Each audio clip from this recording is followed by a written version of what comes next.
بد مذہبوں کی صحبت، توبہ. لاکھ نمازیں پڑھتا ہو، ماتھے پر کیا کیا نشان بنا رکھا ہو، اگر اس کا عقیدہ خطرناک حد تک بگڑا ہوا ہے. بدعقیدہ ہوتا ہے بگڑے ہوئے عقیدے کا نام. کوئی بگاڑ جو ہوتا ہے وہ کفر نہیں ہوتا، کوئی بگاڑ کفر ہوتا ہے عقیدے کا. کچھ ایسے ہوتے ہیں کہ جو صرف اس طرح کے ان کے عقیدے ہوتے ہیں کہ کفر میں وہ پہنچے نہیں ہوتے، تاہم ان کی صحبت بھی ہے تو ایمان کے لیے زہر قاتل، خطرناک ہے. یہ آتا ہو تو بندہ گلی بدل دے. ان سے کوئی علیق سلیق، کوئی تعلقات رکھنے کی شریعت میں اجازت ہے نہیں. کسی صحابی کی توہین تو یہ ضلالت ہے، گمراہی ہے یہ بھی بہت خطرناک کہ کب جا کر یہ کفر میں کود جائے، اس کا بھروسہ کچھ بھی نہیں ہے.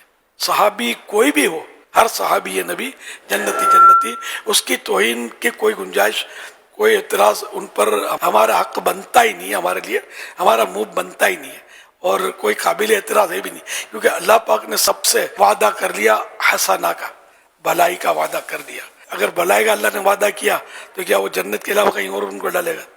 جنت ہی عطا فرمائے گا. انڈرسٹوڈ ہے. جتنے بھی صحابہ کرام ہیں، کیسے بادشاہ وہ کوئی بھی ہوں، تو سب کے سب معظم ہیں اور سب کا احترام فرض ہے.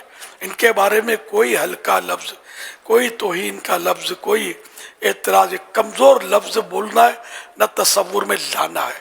یہ سب ہمارے آقا ہے. اللہ پاک کے پیارے میرے آخری نبی صلی اللہ علیہ وسلم نے ارشاد فرمایا، اللہ پاک جب کسی بندے سے بھلائی کا ارادہ فرماتا ہے تو اس کے دل میں میرے تمام اصحاب کی محبت کو ڈال دیتا ہے. اتنا بڑا کرم ہے اللہ پاک کا ہم غلامان صحابہ والے بیت پر کہ ہمارے دل میں محبت ڈالی ہے اسی رب نے. کرم ہے اس کا.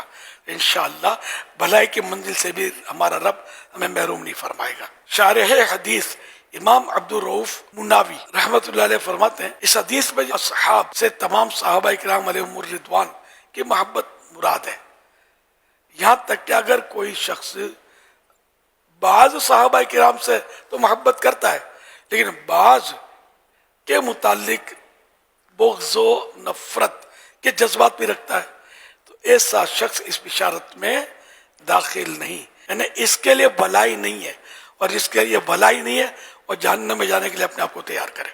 نہ رب کی طرف سے جس کے لیے بھلائی نہیں ہے تو اس نے جہنم سے بچنا کب ہے؟ تو بعض فرق کرنا نہیں ہے.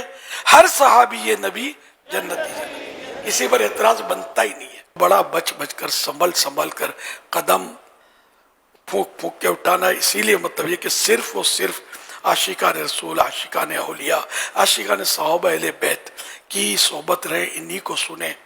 یہ بد مذہبوں کے، بدعقیدہ لوگوں کے کلپ بھی مت سنا کریں.